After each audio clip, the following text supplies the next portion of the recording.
Yo me imagino que tu papá y tu mamá están muy orgullosos, Sí. pensando, todo esto valió la pena. Tenemos el placer de recibir en la cabina de Ondas FM a Anaida Poilievre. Bienvenida. Muchísimas gracias. Esposa del líder conservador Pierre Poilievre, quien, según las encuestas, podría convertirse en el próximo primer ministro de Canadá. Ganaría en mayoría si las elecciones se hicieran en el día de hoy. Si Dios lo quiere. Bueno, Anaida, y tú, en el momento en que él fue elegido como líder de los conservadores, de repente todo el país te conoció. A ti te tocó la tarea de presentarlo en la convención conservadora y lo hiciste de una manera tan particular, lo hiciste en inglés, en francés y en español. ¿Por qué decidiste llevar el español a ese escenario donde me parece que nunca nadie lo había llevado antes? Muchísimas gracias. Para mí es muy importante de representar la cultura. Yo le hablo a mis niños en español y yo creo que eso es la belleza aquí en Canadá, de que uno llega, uno inmigra, uno se adapta al país, pero tenemos la opción de guardar nuestra cultura, que es nuestra riqueza la más grande. Y bueno, pues para mí era importante de mandar ese mensaje y de también probablemente, si Dios lo quiere, la primera dama latina y quiero representar con orgullo y saber a la gente que yo estoy aquí representando el idioma, la cultura entera y que, como dice Gloria Estefan, la tierra donde naciste no se puede olvidar y no lo olvido. Hablando de esos orígenes, Anaida, tú llegaste a este país pequeña, tenías 8 años, pero ya a los 8 años uno tiene algunos recuerdos, alguna memoria, conciencia. O sea, tú estabas consciente en el momento en que emigraste a Canadá. Por lo tanto, tú tienes que tener recuerdos de la Venezuela de tu infancia, que fue antes de que el chavismo y la dictadura causaran todo lo que han provocado en Venezuela. ¿Cómo era la Venezuela de tu infancia? La Venezuela de mi infancia para mí como una niña pequeña es con mi familia. Yo lo que me recuerdo es de estar con mi familia, de estar con mi mamá, mi papá en Caracas y todas las vacaciones las pasábamos en San Cristóbal.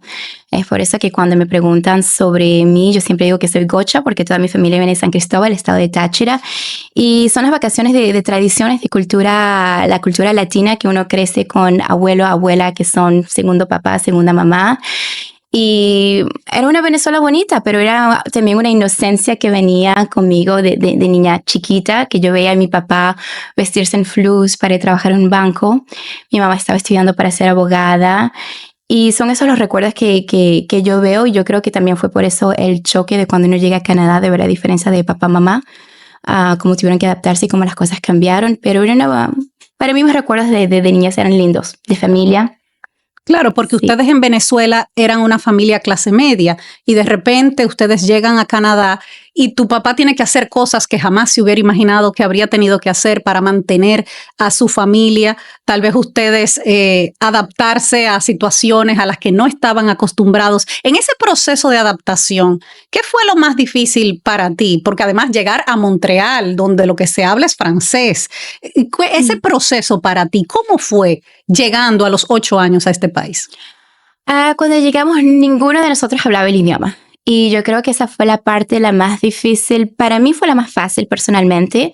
Yo aprendí a hablar el francés rapidito. A los 3 meses me mandaron a una escuela regular. Sí. Pero para mi familia fue un periodo de adaptación mucho más difícil, que hasta yo diría que hoy en día es algo que me imagino que muchos inmigrantes viven.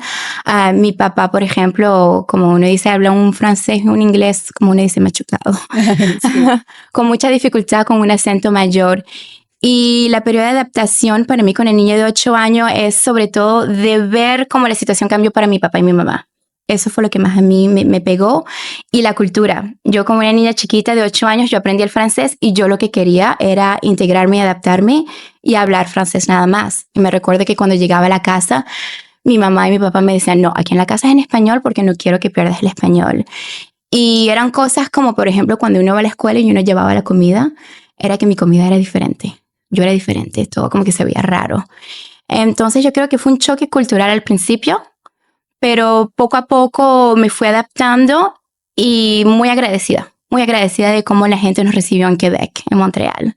Y lograron salir adelante. Tú has dicho que tu padre ahora es un comerciante, tiene sus negocios, que tus hermanos se hicieron profesionales, tienen su carrera, tú estudiaste comunicación y empiezas a trabajar en el Senado. Lo cual me da a mí a entender que tú siempre has tenido como esas inclinaciones por la política o ese interés por la política. ¿Por qué tú decidiste, habiendo estudiado comunicaciones, entrar a trabajar al Senado? Entrar a trabajar en el Senado fue un accidente. La inclinación política fue un accidente, pero cuando miro la situación con mi familia y sé que del lado de mi mamá, ella tenía un tío que fue senador, del lado yo tenía un tío que también está implicado en políticas, me doy cuenta que tal vez era parte de la ADN, digamos, pero no, yo me mudé a Ottawa a los 19 años, estudié en comunicaciones y después de haber vivido en Ottawa como 1 año y medio, empecé a aplicar en trabajo del gobierno, que es lo que hace uno en Ottawa, una ciudad de gobierno. Y el único lugar que me llamó fue el Senado de Canadá.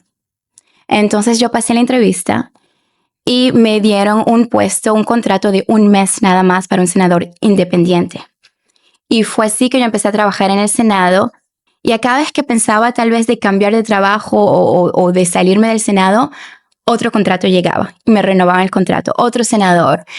Y fue subiendo así y me di cuenta que fue un accidente, pero un accidente maravilloso porque la política me queda bien. La política es algo que, como te dije, creo que hace parte del ADN de mi familia. Y de vivir la vida con un propósito, de vivir la vida con un propósito que es más grande que uno, de algo que uno cree, y si uno puede hacer una diferencia, ¿por qué no?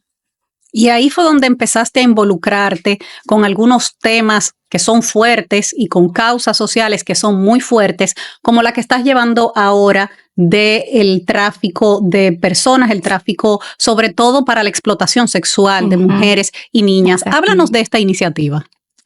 Es una iniciativa a la cual yo, como dijiste, el día que presenté a mi marido en el 10 de septiembre de 2022, cuando se volvió jefe del Partido Conservador. Ese día, cuando mi marido me pidió de presentarlo, yo pensé, bueno, mi marido me está dando la oportunidad de tener una plataforma, porque esto no se había visto antes, que la esposa presente a un nuevo jefe. Y exactamente en esa misma fecha, en el 2014, yo estaba sentada en un comité, el de Legal and Constitutional Affairs, que es el comité que ve todos los cambios al Código Criminal en el Senado. Y yo estaba ahí estudiando el proyecto de ley C-36, que es un proyecto de ley que hace todos los cambios hacia la prostitución. Y cambiamos la ley de manera de que uno ve la persona que se vende como la víctima, porque lo que nos da cuenta es que la mayoría, el 90% de, sobre todo mujeres que se encuentran en esa situación, no lo hacen porque es una opción que ellas quieren. Claro. Han sido forzados. Y yo estudié ese proyecto de ley, yo trabajé para el jefe del Senado y escuché las historias de esas mujeres. Y me he dado cuenta que es algo en el cual uno no habla sobre ser sujeto aquí, que cuando uno habla de prostitución, uno tal vez piensa a la historia de Pretty Woman, Julia Roberts, que es una opción que escoge la mujer por ella misma y que ella decide de manera voluntaria de cambiar su cuerpo por dinero. Pero no es la verdad. O si no, uno piensa que son mujeres que vienen de otros países, que vienen aquí para la explotación. Pero eso es lo que uno piensa. Cuando uno piensa en tráfico de mujeres para la explotación sexual, eso es lo que uno piensa y no se imagina que eso puede estar ocurriendo aquí en Canadá. Pero no es que está ocurriendo aquí, pero es que la mayoría, más del 90% son mujeres canadienses. No es que uno traje una mujer de Europa del Este aquí a propósito para eso. Y lo que estoy aprendiendo más y más, que es algo reciente, es que también estamos exportando víctimas. ¿Cómo? Sí, que estamos exportando. Entonces, están buscando víctimas aquí canadienses y las llevan a países que sean México, que sean otros lugares donde allá las venden. Las Vegas, en los Estados Unidos, Miami, y las venden para puntos de explotación sexual. Y no se habla de ese sujeto aquí. Uno piensa que en un país tan maravilloso como Canadá, que eso no existe. Uno piensa que eso existe en Brasil, Venezuela, Tailandia, Camboya, pero existe aquí muchísimo y va en crecimiento por las redes sociales también. Es más fácil de mentir a una mujer, de decirle, te tengo un contrato de modelaje, vente de Montreal aquí a Calgary o a Toronto, y al momento que llegan aquí a Toronto, le quitan los documentos, las forzan, las drogan. Es algo muy serio y tenemos que hablar más de eso. Totalmente. ¿Y cómo se rescata a esas mujeres? ¿Cómo se logra sacarlas de ese mundo? Es muy, muy complicado, honestamente, porque yo hablo mucho con esas señoras, con las organizaciones que son mujeres que trabajan mucho sobre esas organizaciones. Y es muy difícil porque la barrera psicológica es muy fuerte, porque, por ejemplo, el pimp, como lo llamamos, puede amenazar a esas mujeres y decirles, si tú te vas o si tú dices algo, yo voy a agarrar a tu hermanita. Sí. Entonces, imagínate cómo esas mujeres le tienen miedo, el control que tienen sobre esas mujeres. Y también es muy difícil de comprobar porque los pimps se han vuelto muy inteligentes. Utilizan a la misma mujer que ha sido explotada para reclutar otras mujeres. Y al frente de la ley, lo que es ilegal es to profit. Entonces, el pimp es lo que es ilegal. Pero entonces lo que han hecho es que la misma mujer que ellos están explotando, la utilizan a ella para reclutar otras. Entonces, la que está cometiendo algo ilegal ahora es ella misma, ya no está protegida antes la ley. Entonces, es muy complicado cómo se rescatan y se necesita mucha ayuda. Necesita mucha ayuda de varios con el código criminal, ayudas a volverlas a reintegrar en la sociedad también, que es muy difícil. Son mujeres que la explotación sexual en Canadá empieza entre la edad más o menos entre los 12 y los 15 años. Terrible. Imagínate. Entonces, si tú dices una muchachita que fue explotada desde los 12 años y ya llega a los 18, 19 y uno la rescata a esa edad, ella no sabe cómo reintegrarse en la sociedad. Claro. No ha tenido estudios, no tiene un CV, un resume. Entonces, se necesita la ayuda de mucha gente para poder rescatar una persona nada más. Yo estaba viendo, Anaida, un análisis que hizo un comentarista político aquí en Canadá, diciendo que tú eras el arma secreta de tu marido, de Pierre Poilievre, por esa capacidad que tú tienes de explicar las cosas, de relacionarte con las personas, tal vez de agregarle la chispa, la alegría. Te he visto en eventos bailando, tomándote fotos con la gente, y que tú has asumido ese rol de, ok, aquí vamos los dos juntos de la mano hasta el final. ¿Cómo ha cambiado tu vida después de que tu esposo se convirtió en el líder de los conservadores? Buena pregunta. Ha cambiado mucho en el sentido externo. Mi vida ha cambiado, tengo seguridad, ahora hay gente que me reconoce, pero no ha cambiado de manera interna, porque de manera interna somos la misma pareja de antes que se apoya en todo lo que sea. Si él hubiera decidido hacer otra cosa que lanzarse como primer ministro, siempre nos hemos apoyado. De manera interna, nuestros valores, nuestros propósitos en la vida no ha cambiado. Despertarnos todos los días con un propósito de trabajar todo el día, de trabajar en equipo, nada de eso ha cambiado. Lo que ha cambiado es el lado externo, que la gente nos reconoce, que tenemos que adaptar nuestro horario, pero gracias a Dios, como mujer latina, tengo una familia que nos apoya, la tía Nena y el tío Pablo, que los amo mucho, están con mis bebés ahorita mismo. Entonces, en ese sentido ha cambiado, pero nosotros como personas no hemos cambiado. No hemos cambiado como personas, somos las mismas personas, comemos lo mismo, pensamos lo mismo, nos vemos igualitos como antes. Tu vida no ha cambiado tanto a lo interno, pero sí a lo externo. Sin embargo, sabemos que las personas con un alto perfil político, así como reciben mucho respeto, mucho cariño de la gente, mucha admiración, también son blancos de ataques, sí, a veces muy bajos. Uh-huh. Y tú fuiste blanco de uno de esos ataques de un líder de un grupo de extrema derecha, un grupo extremista, Diagolon, que incluso sugirió una agresión sexual en tu contra. Eso enojó muchísimo a tu esposo, que hizo un comunicado básicamente diciendo, me pueden atacar a mí por mis ideas, pero con mi familia no se metan. Sí. ¿Cómo afecta este tipo de cosas a ustedes? ¿Cómo lo viviste tú en ese momento? ¿Y cómo piensas tú que afecta la dinámica familiar y la protección de tus hijos, de tu familia, de tu núcleo? Sí me afectó mucho al principio.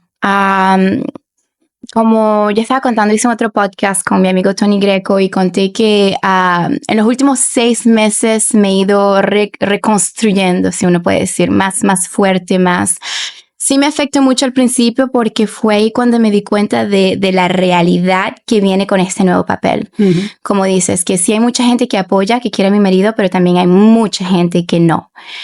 Y que al fin y al cabo somos seres humanos vulnerables, somos personas verdaderas y que a uno le gusta la política de uno o no. Uno es mamá, uno es papá, uno tiene hijos. Y fue ahí que me di cuenta del peligro en el cual también venía este papel, venía con ese peligro. Y para mí como mamá me afectó mucho porque pensando que, ok, que me atacan a mí, pero entonces, ¿y qué con mis hijos? Uh-huh. Porque si esta persona me ataca a mí es porque le quieren hacer daño a Pierre. Al fin y al cabo, no me conocen a mí, yo no hablo de políticas ni nada. Entonces, para la persona que quiere hacerle daño a mi marido, le hace daño a su familia. Claro. Entonces, si me ataca a mí, empecé a pensar en los niños. Pero bueno, tenemos seguridad. Que ahora son pequeños tus hijos, pero van a crecer Sí. y luego van a entender los comentarios que lean en las redes sociales, las cosas que se digan. Puede que no estén conscientes ahora, pero en un par de años van a estar conscientes. Sí, pero por eso es que cuando mi marido y yo hablamos de la oportunidad de él lanzarse, hablamos de eso en enero de 2022, creo que fue. Yo tomé la decisión por la familia en el sentido de que como mamá yo me dije, mira, ellos están a una buena edad en la cual son pequeñitos, se pueden adaptar muy bien a muchas cosas porque uno les va enseñando, uno les va hablando y gracias a Dios no pueden leer, son tan pequeños. Tenía 1 año a la época mi bebé y Valentina tenía 4 años a la época. Entonces, afortunadamente lo que uno puede hacer como papá y mamá es de ser fuerte y de enseñarles que esa es la vida. Porque tal vez nosotros somos seres públicos y es más amplificado para nosotros como personas públicas, pero es la realidad que vive todos los días cualquier tú como mamá, es una realidad que tú vives. Tus hijos pueden ir a la escuela y pueden recibir bullying. Entonces tú como mamá tienes que asegurarte que tus niños y tus niñas sean fuertes, que les expliques que sí va a haber gente en la vida que no te va a querer, va a haber gente en la vida que te van a querer hacerte daño, pero tú tienes que ser más fuerte que defenderte y conocer tu valor interno. Y de saber que hay gente que te ama. Entonces, para nosotros es más amplificado, sí es verdad, pero es algo una realidad que todo el mundo vive. Claro, pero es una línea que no debería cruzarse nunca y lo estamos viendo cada vez más en la política en este país, de que se van a lo personal, a bajezas como esa que te tocó a ti vivir. Y parecería que aquí había un consenso antes de que ese tipo de cosas no pasaban y las estamos viendo pasar con más frecuencia, no solamente contigo, con otras personas también de alto perfil, con políticos, con otras personas además de tu marido. ¿Por qué tú crees que eso está pasando aquí en Canadá? Yo creo que es el internet y las redes sociales vienen con su positivo y con su negativo. Y yo creo en la libertad de expresión. Pero yo creo que es más amplificado por ese mismo hecho de las redes sociales. Pero yo creo que eso siempre ha existido. Porque si vamos en la historia, en los años, en la época de Pierre Trudeau con el Front Liberal de Quebec, habían asesinado 2 ministros. Y yo creo que esa fue la última vez en nuestra historia. Y estamos hablando de hace muchos años. O sea que siempre ha existido gente, mucha división, digamos.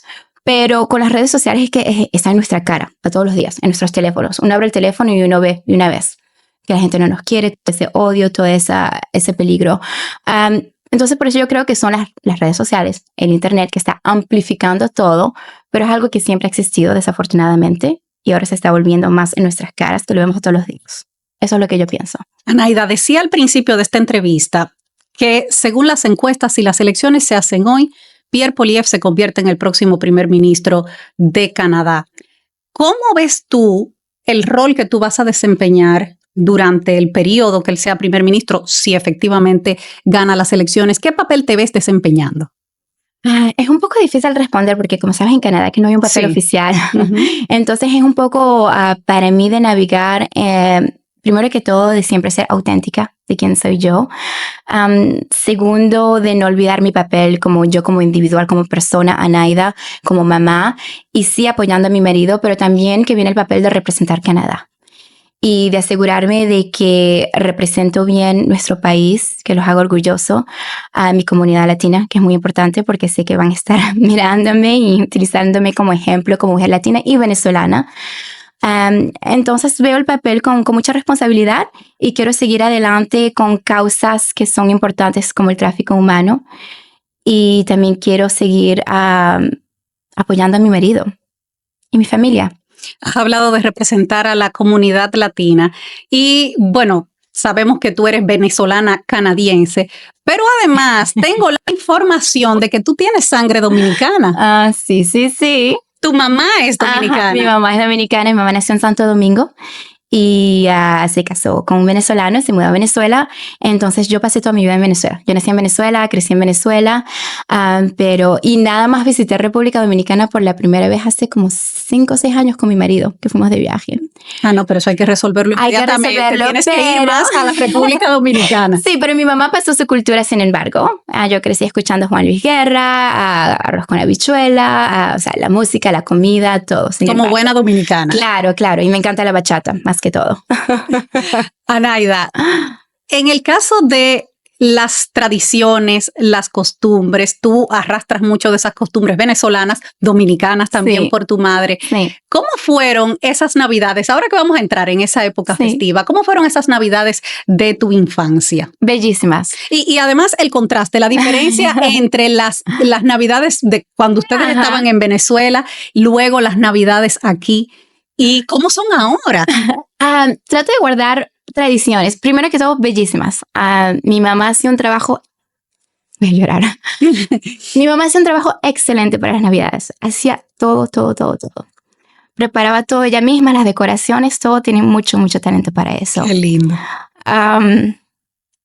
Perdón.